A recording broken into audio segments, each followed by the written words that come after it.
आज हम बात करेंगे एक बहुत ही जबरदस्त सफर की। एक ऐसा सफर जो 90 साल लंबा था और जिसने एक राष्ट्र को जन्म दिया। जी हां, हम भारत की आज़ादी की कहानी के सबसे अहम पड़ावों को एक-एक करके समझने वाले हैं। तो सबसे बड़ा सवाल यही है कि लाखों करोड़ों लोगों का ये देश एक राष्ट्र बना कैसे।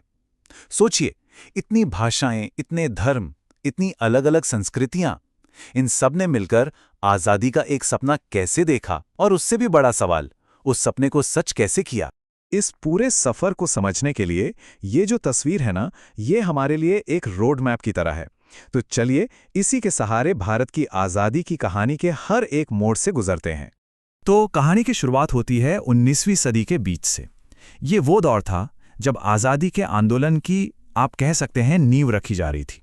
इस समय में कुछ बहुत बड़ी घटनाएं हुई जिन्होंने इतिहास का रुख ही मोड़ दिया। देखिए 1857 का पहला स्वतंत्रता संग्राम, फिर 1885 में इंडियन नेशनल कांग्रेस का बनना, 1905 में बंगाल का बंटवारा और फिर 1911 में राजधानी का दिल्ली शिफ्ट होना।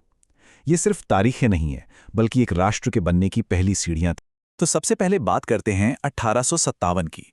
ये वो पहली चिंगारी थी जिसने सही मायनों में पूरे देश में एक आग सी लगा दी। हाँ, ये सच है कि अंग्रेजों ने इस विद्रोह को दबा दिया था, लेकिन इसी घटना ने पहली बार पूरे भारत में राष्ट्रवाद के बीज बोए, लोगों में एकजुट होकर लड़ने का जज्बा जगाया।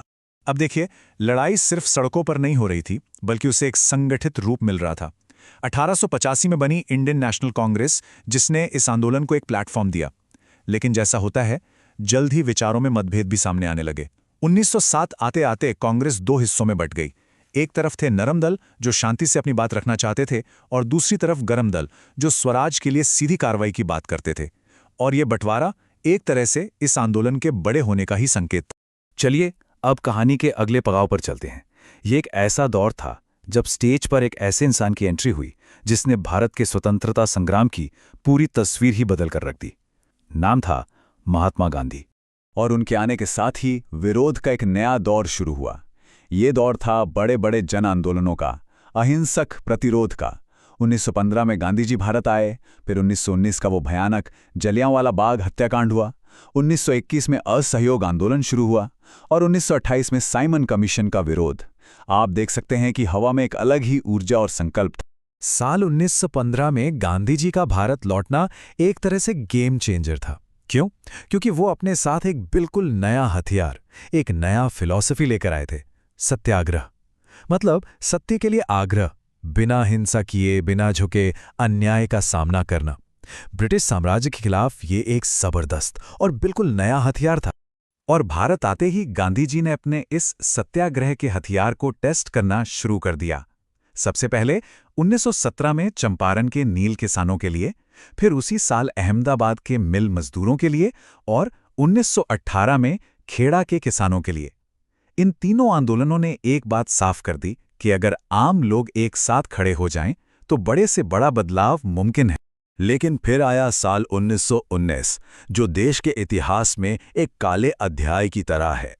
एक तरफ रॉलेट एक्ट जैसा जालिम कानून, और दूसरी तरफ जलियांवाला बाग का वो नरसंहार जिसने पूरे देश की रूह कांपा ली। इसी गुस्से ने, इसी आक्रोश ने आने वाले असहयोग आंदोलन की जमीन तैयार की। तो अब कहानी एक बहुत ही क्रूशियल मोड़ पर आ पहुंचती है।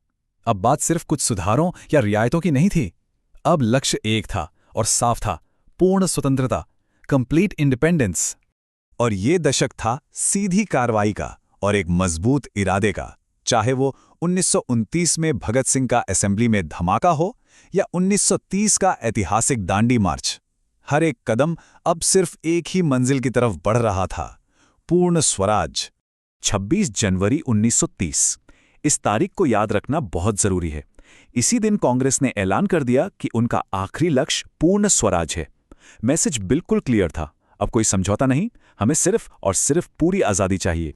अब देखिए, दांडी मार्च इस बात का बेहतरीन उदाहरण है कि कैसे एक छोटी सी चीज एक बहुत बड़े आंदोलन की वजह बन सकती है। नमक तो हर घर की, हर भारतीय की जरूरत थी।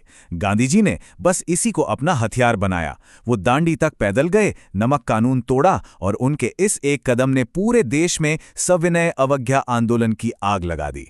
इसी दौरान आजाद भारत का भविष्य कैसा होगा, इसे लेकर एक बहुत जरूरी बहस भी छिड़ी। एक तरफ थे डॉक्टर अंबेडकर, जो दलित वर्गों के लिए अलग से राजनीतिक प्रतिनिधित्व चाहते थे, और दूसरी तरफ गांधी जी, जिन्हें डर था कि ऐसा करने से समाज हमेशा के लिए बंट जाएगा। आखिरकार दोनों के बीच पूना पैक्ट नाम का एक समझौता हुआ। इसमें दलित वर्गों के लिए सीटें तो रिजर्व की गईं, लेकिन एक ही इलेक्टोरेट के अंदर। और अब हम आ गए हैं इस कहानी के आखिरी और सबसे अहम दौर में, 1939 से 1947। सोचिए, एक तरफ पूरी दुनिया वर्ल्ड वॉर की आग में जल रही थी और दूसरी तरफ भारत में आज़ादी की लड़ाई अपने क्लाइमैक्स पर थी। इन आखिरी सालों में घटनाएं बहुत तेजी से घटी। 1939 में दूसरा विश्व युद्ध शुरू हुआ। 1940 में एक अलग देश पाकिस्तान की मांग उठी। 1942 में भारत छोड़ो आंदोलन का जोरदार नारा गूंजा और आखिरकार 1947 में मिली आज़ादी। सब कुछ बहुत तेजी से हो रहा था। असल में दूसरे विश्व युद्ध ने ब्रिटिश साम्राज्य की कमर तोड़ दी थी। वो बहुत कमज़ोर हो चुके थे और इसी मौके का फ़ायदा उठाते हुए 1942 में गांधी जी ने करो या मरो का नारा दिया और भारत छोड़ो आंदोलन छेड़ दिया। और सच कहें तो ये अंग्रेज़ी हुकूमत के ताबूत में आखिरी कील साबित हुआ। और फिर 90 साल के लंबे, मुश्किल और अनगिनत कुर्बानियों से भरे संघर्ष के बाद वो दिन आ ही गया। 15 अगस्त 1947 भारत आज़ाद था। पर यह कहानी सिर्फ तारीखों और घटनाओं की नहीं है। ये कहानी उन आवाज़ों की भी है, उन नारों की भी है, जिन्होंने लाखों लोगों के दिलों में आज़ादी की आग जलाए रखी। जैसे बाल गंगाधर तिलक का वो नारा, स्वराज मेरा जन्मसिद्ध अधिकार है और मैं इसे लेकर रहूंगा। ये सिर्फ एक लाइन नहीं थी, ये एक ऐलान था। एक ऐलान की आज़ादी कोई भीख नहीं, हमारा हक है। और फिर एक और जोरदार आवाज, सुभाष चंद्र बोस की, तुम मुझे खून दो, मैं तुम्हें आज़ादी दूंगा। ये नारा उन लोगों के लिए प्रेरणा था जो देश के लिए कोई भी कुर्बानी देने को तैयार थे। ये आज़ादी की लड़ाई की एक दूसरी, उतनी ही शक्तिशाली सोच को दिखाता है। तो ये थी वो कहानी, 90 साल की कहानी, जिसने एक राष्ट्र को जन्म दिया। लेकिन कहानी यहाँ खत्म नहीं होती। असल सवाल तो ये है कि इतनी बड़ी विरासत पर खड़े हमारे देश का अगला चैप्टर क्या होगा, और ये सोचना हम सबकी जिम्मेदारी है।